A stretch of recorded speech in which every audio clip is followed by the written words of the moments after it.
spam folder. There's a possibility it goes there.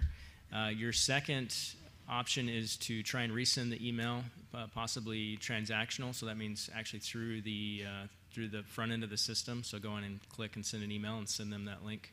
And your third option is actually to contact support, and support has a real great tool that we're able to look, and essentially when you send an email, and if you call into support and give them the email address, they can pop up and see whether or not it left our systems or not. And we can say, yeah, we show it as being sent. And from that point, you then know that the customer needs to troubleshoot the problem because we actually sent the message. Or we can say, oh, looks like there's a problem, let us take care of that. So. Add to that. I'll just add one thing to that.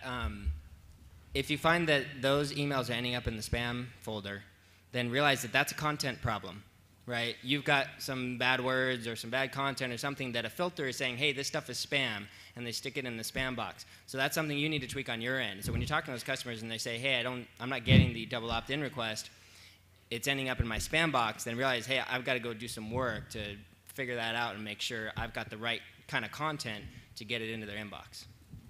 I've got one more thing to add too, is that test everything. Between the marketing team, we all have about 3 or 4 email addresses, and when we're sending out a huge batch email of 50 to 100,000, we always go in and test the software ourselves and make sure everything is running perfectly. And then if there's 5 of us and we've all got 3 email addresses and it's coming in, you know it's not your problem.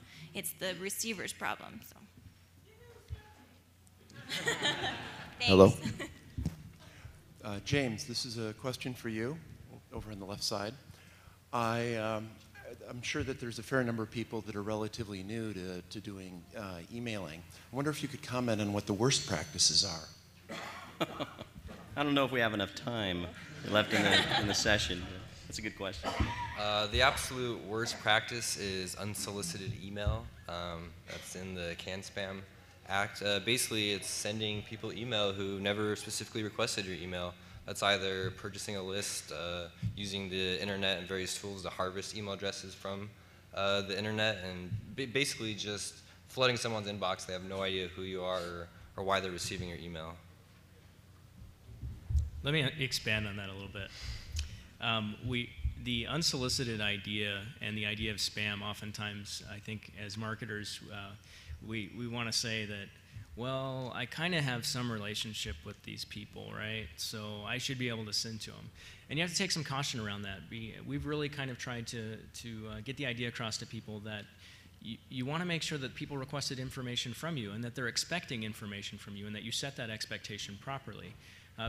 People are just as angry, if not more, about email that they got from you that was kind of unexpected.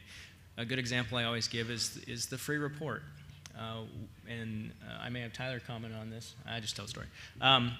So we had our free report, or we had the ebook, I don't remember which, and we didn't give people the option to say, hey, sign me up for your general marketing. So what happened is they download the ebook, and then they'd start getting our general marketing. People got mad. They got really mad. And all we had to do was add a checkbox. Made all the difference in the world. And the difference between not only am I asking you, but I'm asking you for something specific, and you're giving me what I want. Consumers are very empowered right now. They can give a lot of feedback either through their ISPs or to Infusion directly. And they're saying that they want choice. They want to be able to dictate what comes into their inbox. I heard a guy say once that if we treated people in the real world like we email them, they'd punch us in the face.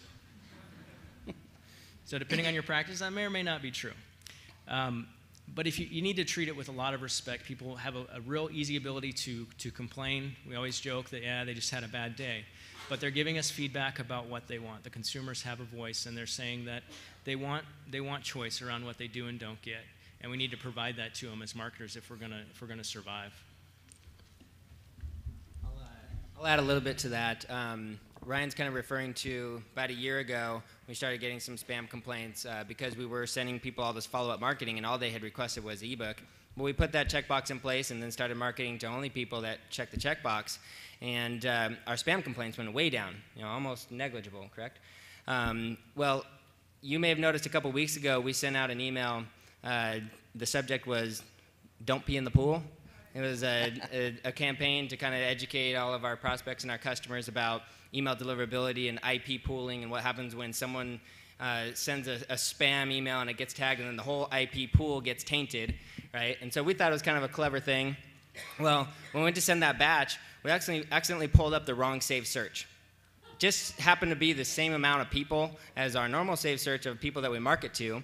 So we didn't think anything, we sent it out. And it turns out, ironically, we got a high spam complaint rate on that email. But we think actually it was two things, right? So one thing is we pulled the wrong list. We didn't segment well, right? Segmentation is everything. When we send it to our good list that we've segmented and cleaned and scrubbed, we don't get spam complaints. When we send it to the wrong list, obviously we get spam complaints. But the other thing is we send it to a lot of you and got a bunch of spam complaints, and we think it's probably because of the content, right? We sent it through spam filters, and it came up totally clean.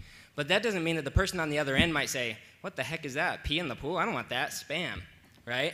And so you've got to realize that there are spam filters, electronic spam filters, that will catch things based on algorithms they have set up. But also the people receiving it on the other end have their own algorithms, and they'll decide whether or not your stuff is spam. So you probably want to be careful about the subject lines you use and the content that you put in there. You need to track both your open rates and your complaint rates, because it's possible that that email with the great open rate was so that they could open it to complain about it. So you probably want to be a little careful about what you put. That was an interesting lesson for us about segmenting and definitely thinking content through to the end user, not just, is this going to get me through the filter? I'm going to add one more thing, too, is that... It's her fault. She's the copywriter. We've actually been changing over to a process where we're now double opting in almost everybody that comes through the system. Can't hear me? Okay. Yeah, we're double opting in almost everybody that comes through for our free report. If you get the Edge now, you have to double opt in. If you look at the Double Your Sales Guarantee, you have to double opt in. Everything is now going double opt in, which is my nightmare, but it's working out a lot better. Stephanie, do you have any suggestions on that type of copy for a double opt-in request? Just tell them exactly what's happening. Tell them, because of canned spam or because of the spam laws, I cannot send you information until you confirm your email address. I would really love to send you, and then, of course, put all your benefits, all the things that they're going to get by downloading your free report or getting information from you. Reassure them of those benefits, and then say, I'd really love to send this stuff to you. Please verify that I can do that by simply confirming your email address. It's that simple. Everybody gets it now. People are starting to catch on to double opt-in. It's not uncommon, so you don't have to fear. And if you do lose people because they have to double opt-in, you don't want them anyway. Also, this brings up a good point. When you're doing this double opt-in sequence work, it's the beginning of the email relationship. Put a lot of focus and energy into that point of the relationship, the beginning of the relationship. Not just in content expectation, but frequency expectation. There's some Infusionsoft customers that send several emails a day, very successfully, very low spam complaint rate, because that's what their customers are expecting, and that's what they've set up the expectation for frequency. So put a lot of focus into that beginning part of the email relationship, and it'll pay off big in the long run.